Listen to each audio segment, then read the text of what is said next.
మరి కొద్ది రోజుల్లోనే మేషరాశి జాతకులు 2 కోరికలు అయితే నెరవేరబోతున్నాయి. శివయ్య అంటే ఇష్టం ఉంటే వీడియోని లైక్ చేయండి. శివయ్య అనుగ్రహంతో విపరీత అదృష్టం పట్టబోతుంది.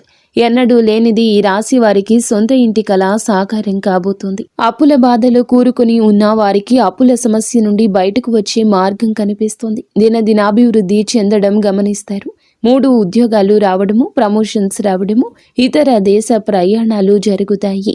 సాక్షాత్తు శివయ్య అనుగ్రహంతోనే వీరికి ఈ యొక్క రోజుల్లో ఈ కోరికలు తీరబోతున్నాయి. ఇంకా ఇతరత్ర ఎటువంటి సందేహాలు సమస్యలు ఉన్న భార్యాభర్తల సమస్యలు, సంతాన సమస్యలు, ఆస్తి తగాదాలు, ప్రేమించిన వారు దూరం కావడము, కోరుకున్న వారి గురించి ఆలోచనలతో మానసిక బాధలు, ప్రతి సమస్యకు కూడా మా గురువు గారు మీకు పరిష్కార మార్గాన్ని అందించగలరు. దయచేసి నమ్మకంతో మా గురువు గారికి ఫోన్ చేయండి. సమస్యల పరిష్కారాన్ని పొందండి.